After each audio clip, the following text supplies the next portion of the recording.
Hello দোস্ত, welcome to my YouTube channel দুয়ারে পড়াশোনা। গত 5 বছরে ভারতীয় রেল লোকাল ট্রেন চালিয়ে ক্ষতি বেড়েছে প্রায় 2000 কোটি টাকা। আজকে সিম্পল নিউজের বিষয় সিএজি। আমরা প্রথমে জানবো সিএজি ফুল ফর্ম কি, comptroller and auditor general of India, বাংলায় মহা হিসাব অধিকর্তা ও নিয়ামক।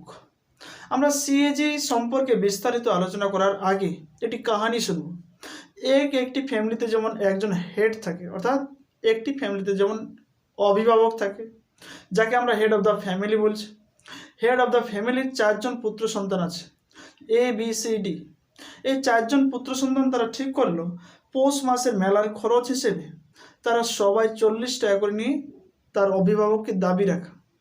কিন্তু শেষমেশ গার্জেন অর্থাৎ হেড অফ দ্য ফ্যামিলি BCDকে 20 টাকাতে রাজি করে। কিন্তু এ কোনো মতে রাজি হয়নি, সে কিন্তু 40 টাকাতে রাজি হয়।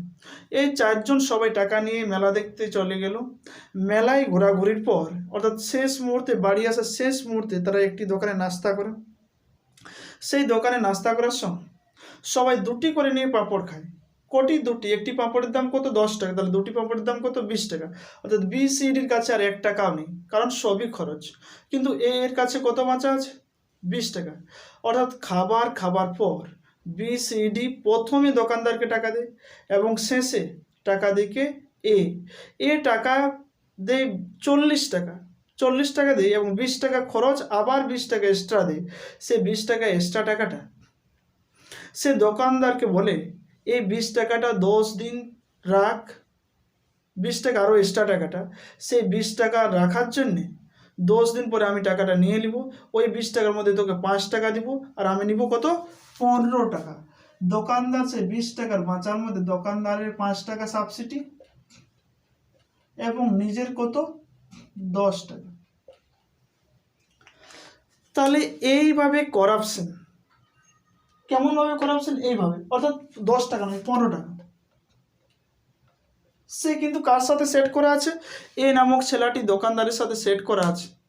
কিন্তু সবাই যখন মেলা থেকে বাড়ি ফিরল, বাড়ি ফেরার পর যখন হেড অফ দ্য ফ্যামিলির সবাইকে জিজ্ঞাসা করছে, মেলায় গিয়ে কী করলিস, কী খালিস এবং কি খরচ করলিস, কোথায় কোথায় ঘুরলিস?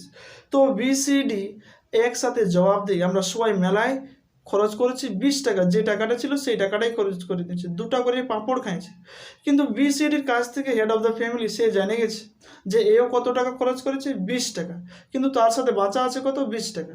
কিন্তু জানিয়ে শুনে গার্জেন অর্থাৎ হেড অফ দ্য ফ্যামিলি অর্থাৎ সঠিকভাবে তথ্য কী করছে? খরচটার হিসাব নিকাশ করা।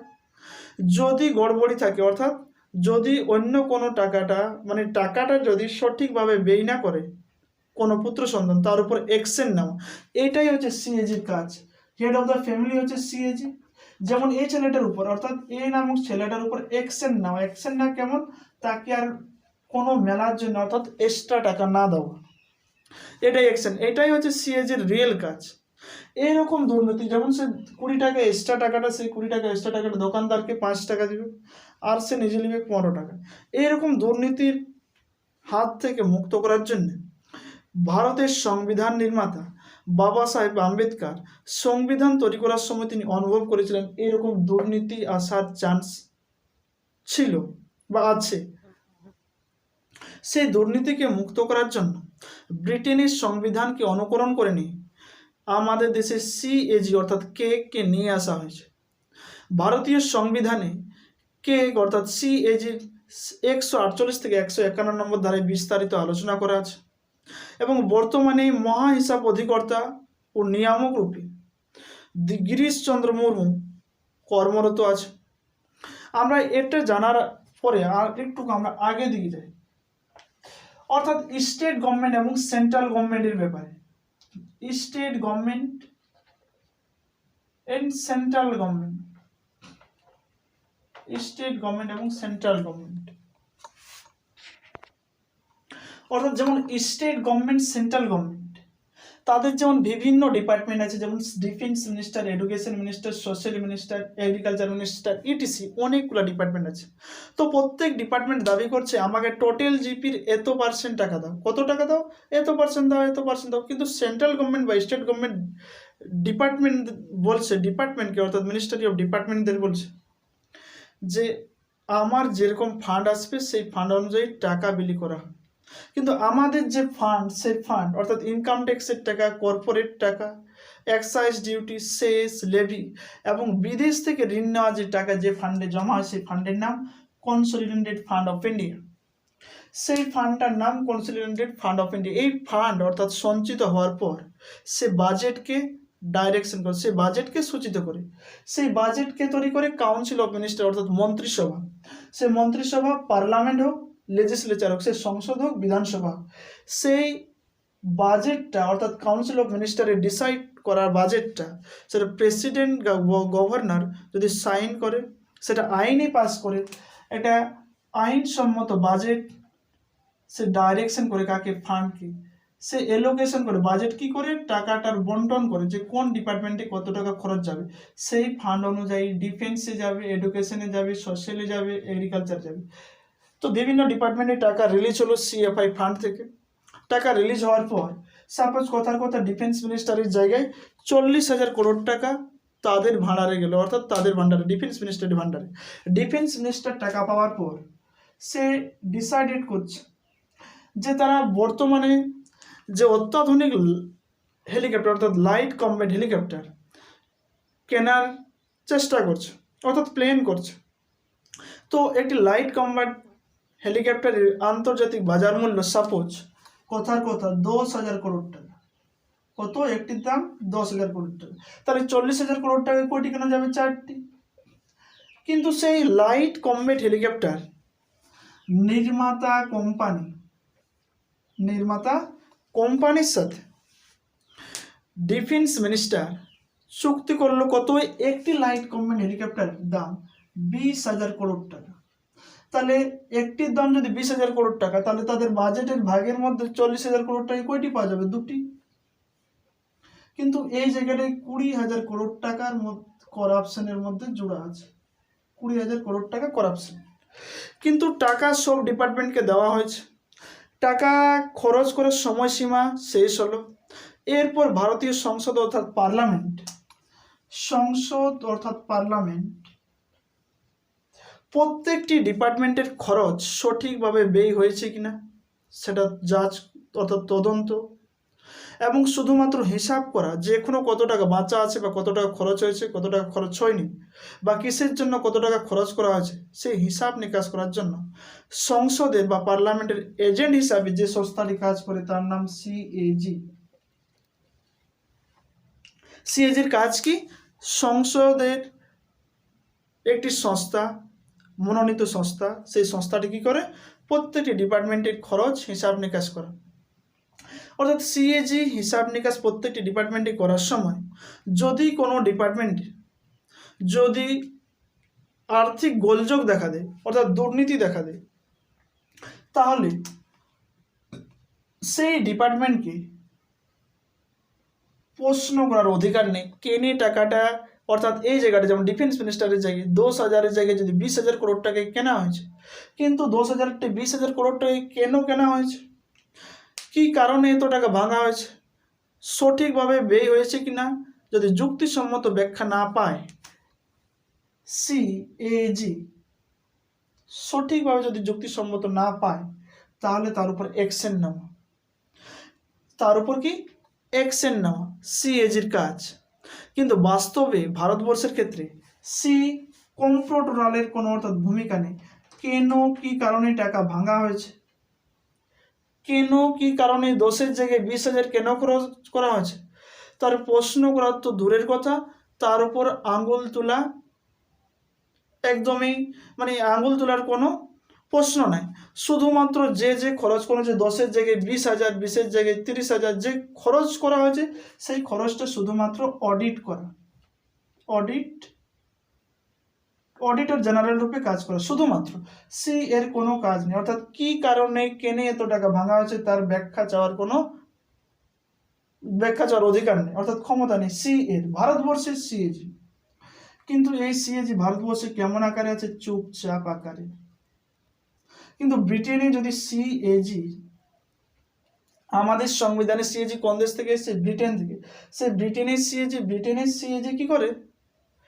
যদি কোনো ডিপার্টমেন্টে যদি গোলযোগ দেখা যায়, যদি সঠিকভাবে ব্যয় করা হয়েছে কিনা, যদি সেই জায়গায় যদি দুর্নীতির তদন্ত অর্থাৎ প্রমাণিত হয়, তাহলে সেই ডিপার্টমেন্টকে পুরোপুরি পানিশমেন্ট করা এবং তার উপরে অ্যাকশন নেওয়া। যদি সেই ডিপার্টমেন্ট সঠিকভাবে যদি ব্যাখ্যা না দেয়, অর্থাৎ সিএজি যদি অ্যাপ্রুভাল না করে যে এটা দুর্নীতি মুক্ত, এই ডিপার্টমেন্ট দুর্নীতি মুক্ত, যতক্ষণ অ্যাপ্রুভাল করে ততক্ষণ পর্যন্ত সিএফআই ফান্ড ওই ডিপার্টমেন্টকে টাকা বিলি করবে না। সিএফআই ফান্ড তখন পর্যন্ত অর্থাৎ অতক্ষণ পর্যন্ত টাকা বিলি করবে না। অর্থাৎ ভারতবর্ষে নামে মাত্র সি, শুধুমাত্র এজি রূপে কাজ করে, নামে মাত্র সিজি। আর ব্রিটেনের ক্ষেত্রে সি, কিন্তু কিসের জন্য, কেন এবং সঠিক যুক্তি চাওয়া, যদি না দেয় তাহলে তাকে ব্লক করা, অর্থাৎ ফান্ড অর্থাৎ টাকা সাপ্লাই করা বন্ধ করা ওই ডিপার্টমেন্টকে, এবং তার উপর অ্যাকশন প্রয়োগ করা। অর্থাৎ ব্রিটেনের ক্ষেত্রে সি এর চাপ বা চিপে ডিপার্টমেন্টকে, কিন্তু ভারতবর্ষের ক্ষেত্রে সি চুপচাপ থাকা। অর্থাৎ ভারতবর্ষে এবং ব্রিটেনের সিএজির মধ্যে এইটাই তফাৎ। তাহলে আমরা বুঝতে পারছি কি ভারতবর্ষের সিএজি এবং ব্রিটেনের সিএজির মধ্যে তফাৎ। ব্রিটেনের সিএজি কি চাপ বা চিপে, এবং ভারতবর্ষের সিএজি শুধুমাত্র নামে মাত্র সিএজি, শুধুমাত্র অডিট, অর্থাৎ খরচটাকে শুধুমাত্র অডিট করা। এরপরে এই অডিট করার পর অডিট কে করছে? সিএজি। এই সিএজি রিপোর্ট অর্থাৎ অডিট রিপোর্ট কাকে দেয়? প্রেসিডেন্টকে। সেই প্রেসিডেন্ট যখন পরের বছর অর্থাৎ তার এই বছরটার পরের বছর যখন বাজেট অধিবেশন হয়, সেই সময় সেই সংসদে ভাষণ দেয় প্রেসিডেন্ট মহাশয়। সেই ভাষণ দেওয়ার সময় যখন অপোজিশন পার্টি, তখন সবাই সংসদে বসা থাকে, অপোজিশন পার্টির এমপি, এমএলএ বা স্টেট হোক বা সেন্ট্রাল হোক, যখন ভাষণ দেয় তখন রাষ্ট্রপতি মহোদয় বা গভর্নর মহাশয় সে উল্লেখ করেন যে এত করোড় টাকায়, অর্থাৎ 20,000 করোড় টাকায় একটি অর্থাৎ 20,000 করোড় টাকায় একটি লাইট কমব্যাট হেলিকপ্টার, অর্থাৎ 40,000 করোড় টাকায় দুটি লাইট কমব্যাট হেলিকপ্টার কেনা হয়েছে ডিফেন্স মিনিস্টারে।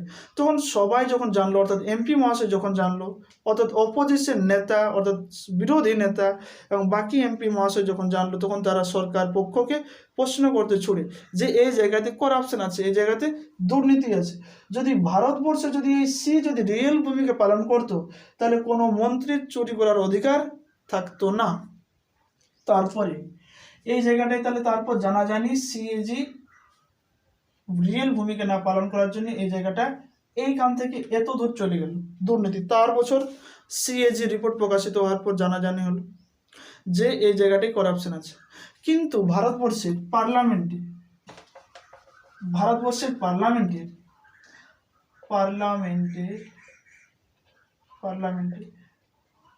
দায়িত্বে আছে কাউন্সিল অফ মিনিস্টারের আন্ডারে আছে কি এক্সিকিউটিভ।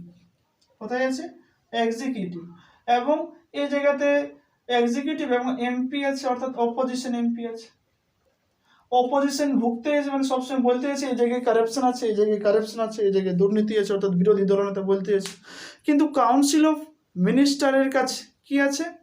এক্সিকিউটিভ আছে, অর্থাৎ তদন্ত করার যে ইনভেস্টিগেশন টিম সেটা আছে।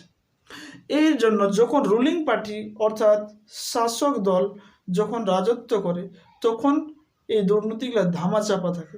যখন শাসক অর্থাৎ যখন বিরোধী পার্টি যখন শাসকের ভূমিকা পালন করে, তখন বিরোধী পার্টি সেটা কি করে? ওই জায়গাটা ইনভেস্টিগেশন করে।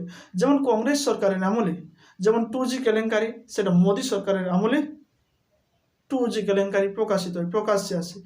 যদি আমাদের দেশে যদি সিএজির ভূমিকা যদি রিয়েল থাকতো এই জায়গায় সিএজি, তাহলে এই জায়গাতেই আটকে যেত, এই জায়গায় চুরি করার কারো ক্ষমতা থাকতো না।